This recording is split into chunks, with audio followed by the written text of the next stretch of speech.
بسم اللہ الرحمن الرحیم۔ السلام علیکم ناظرین، جیسا کہ آپ جانتے ہیں میں ہوں عبد المنعم اور آپ دیکھ رہے ہیں ٹریول عبد المنعم یوٹیوب چینل۔ تو ناظرین، اسپین کے حوالے سے آج ہم بات کریں گے۔ اسپین نے اپنے ویزا سروس کو بحال کر دیا پاکستان سے کرونا وائرس کے بعد۔ تو کافی لمبے عرصے تک یہ اسپین بند رہا، تو 14 تاریخ سے اس نے آفیشلی اس کو جو ہے نا وہ اب فائلیں سبمٹ ہونی شروع ہو گئی ہیں اور اس کی جو ڈیٹس ہیں وہ مل رہی ہیں۔ تو آج ہم بات کریں گے اس کا ویزا کس طرح اپلائی ہوتا ہے، سارے ڈاکومنٹس کیا چاہیے، اور ساری ڈیٹیل آپ کو ون بائی ون میں آج اس ویڈیو میں بتاؤں گا۔ اس ویڈیو کو آپ نے اینڈ تک دھیان سے دیکھنا ہے اور سمجھنا ہے تاکہ آپ اپنا ویزا خود کیسے پروسیس کروا سکتے ہیں۔ بہت ہی ایزی پروسیس ہے، کوئی لمبا چوڑا اس میں جو ہے نا وہ راکٹ سائنس نہیں ہے۔ تو آپ پہلے پوری ویڈیو کو دیکھ لیا کریں، اگر کسی چیز کی سمجھ نہ آیا کرے تب مجھ سے پوچھ لیا کریں کمنٹس میں، یا مجھے انسٹا پہ رابطہ کر سکتے ہیں۔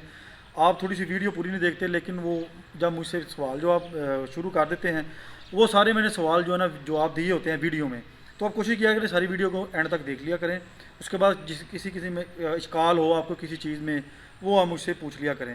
تو اسپین نے اپنی 14 تاریخ سے اس ویزا سروس کو بحال کیا ہے۔ تو یہ آپ کو میں بتاتا ہوں کہ یہ اپلائی کیسے ہوتا ہے، اس کے لیے ڈاکومنٹس کیا چاہیے، اس کی فیس کتنی ہے اور اس کی پروسیسنگ میں ٹائم کتنا لگتا ہے، یہ ساری آج ہم ڈسکس کرتے ہیں۔ تو چلیں جی ٹائم شروع کرتے ہیں، ٹائم ضائع نہیں کرتے اب ہم، تو اب شروع کرتے ہیں جی۔ سب سے پہلے ویزا جو ہے نا وہ سب سے پہلے جو آپ کو ایک اپوائنٹمنٹ لینی پڑے گی۔ یہ ہے جی ان کی BLS انٹرنیشنل ایک ویب سائٹ ہے اور یہ ایک ادارہ ہے۔ یہاں پہ جا کے یہ لنک آپ کو ڈسکرپشن سے مل جائے گا، وہاں پہ جا کے آپ نے ان سے اپوائنٹمنٹ لینی ہے۔ وہاں پہ آپ کی کوئی نیسیسری انفارمیشن لیں گے، آپ کا نام، آپ کا ٹیلی فون نمبر، آپ کا ای میل، اور آپ کا وہ لیں گے سارے ایڈریس وغیرہ، اور آپ کو جو ہے نا وہ پاسپورٹ نمبر اور آپ کی جو بیسک انفارمیشن ہوتی ہے وہ آپ جب کھولیں گے آپ کو پتہ چل جائے گا۔ وہ آپ ڈالیں گے تو آپ کے آگے وہ بار کھل جائے گی، وہاں پہ ڈیٹس ہوں گی، وہاں سے آپ ڈیٹ لے سکتے ہیں، اور ڈیٹ لے کے آپ اپنی جو فائل ساری ریڈی کر کے ادھر جا کے اس کو سبمٹ کروا سکتے ہیں۔ BLS انٹرنیشنل یہ ہے جی، ایک TCS سروس بھی ہے۔ یہ TCS سروس ادھر لکھی ہوئی ہے جناب، ویزا ٹرونکس، یہ ہے جی TCS ویزا ٹرونکس، اور ویزا ٹرونکس اس کا جو ہے نا وہ ہے، اور BLS انٹرنیشنل اس کے نام سے ان کی ویب سائٹ ہے۔ تو یہاں سے آپ کو سارا کچھ ملے گا۔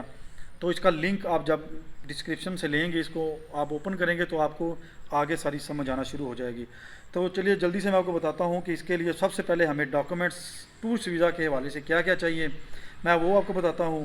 ٹورسٹ ویزا کے حوالے سے جو ڈاکومنٹس چاہیے، تو یہ جی میں نے ان کی جو ہے نا آفیشیل ویب سائٹ سے جو ہے نا وہ سارا ڈیٹا نکالا ہے، اور میں آپ کو تاکہ کسی قسم کی کوئی جو ہے نا وہ آپ کے پاس مس انفارمیشن جو ہے نا وہ نہ جائے، اسی لیے میں آپ کو دے رہا ہوں سارا انفارمیشن۔ اچھا جی، تو یہ اب جناب اس کی لسٹ میں نے اوپن کر لی ہے، تو میں بتاتا ہوں۔ سب سے پہلے جناب آپ کو ویزا فارم جو ہے نا وہ فل کرنا پڑے گا، بہت ایزی فارم ہے، اس کا لنک بھی میں آپ کو ڈسکرپشن میں دے دیتا ہوں۔ آپ ڈسکرپشن سے اس کا لنک لے کے اس کو ڈاؤن لوڈ کر لیں، PDF فائل ہے وہ، وہاں پہ آپ نے کمپیوٹر میں اس کو فل اپ کر کے اور اس کا پرنٹ لے لینا ہے۔ اس کا آپ کو لنک بھی ڈسکرپشن سے مل جائے گا، جو فارم ہے اس کا آفیشیل فارم، اس کو آپ نے دھیان سے اچھی طرح جو ہے نا فل اپ کر کے، اور بالکل اس میں کسی قسم کی اسپیلنگ وغیرہ یا ڈیٹ آف برتھ میں یا کسی قسم کی آپ کی کوئی وہ غلطی نہیں ہونی چاہیے۔ یہ سارا کچھ آپ نے دھیان سے اس کو فارم کو فل اپ کر لینا ہے اور اس کے اوپر سائن کر دینے ہیں۔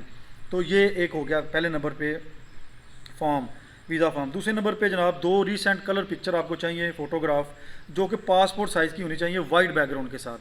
2 تصویریں وائٹ بیک گراؤنڈ کے ساتھ پاسپورٹ سائز کی آپ کے پاس پکچرز ہوں گی، وہ آپ نے جناب ساتھ رکھنی ہیں۔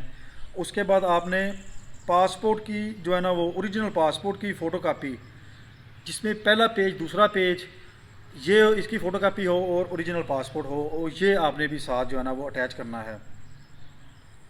اس کے بعد آ گیا جناب جو آپ کے پرانے پاسپورٹ ہیں، ان تمام پاسپورٹس کو بھی آپ نے ساتھ لگانا ہے، لیکن ان کی جو پاسپورٹس کی جو ان آؤٹ کی اسٹیمپس لگی ہوئی ہیں، جو آپ کے پرانے ویزاز لگے ہوئے ہیں، وہ بھی آپ نے جو ہے نا وہ ساتھ فوٹو کاپی کروا لینا ہے۔ یہ سارا سائز جو ہے نا آپ کا A4 سائز میں آپ نے اچھے طریقے سے اس کو جو آپ نے فوٹو کاپی کروانا ہے، سائز بڑا چھوٹا نہ کروائیں، بہتر یہ ہے کہ اس کو A4 سائز میں ایک اچھے طریقے سے مینیج کروائیں۔ تو سارے تمام پچھلے جو ہے نا وہ آپ کے پاسپورٹ جو ہے نا وہ ہونے چاہیے، یہ بھی آپ کا جناب ضروری ہے، انہوں نے یہ بھی کہا ہوا ہے۔ اس کے بعد جناب آپ کی جو ہے نا وہ میڈیکل انشورنس جو 30,000 یورو کو کور کرے، یہ بھی بڑی ایزی آپ کو آن لائن مل جائے گی۔ بہت کمپنیاں ہیں، آپ جب نیٹ پہ سرچ کریں گے تو یہ آپ کو انشورنس بھی مل جائے گی بڑی ایزیلی، جو 30,000 یورو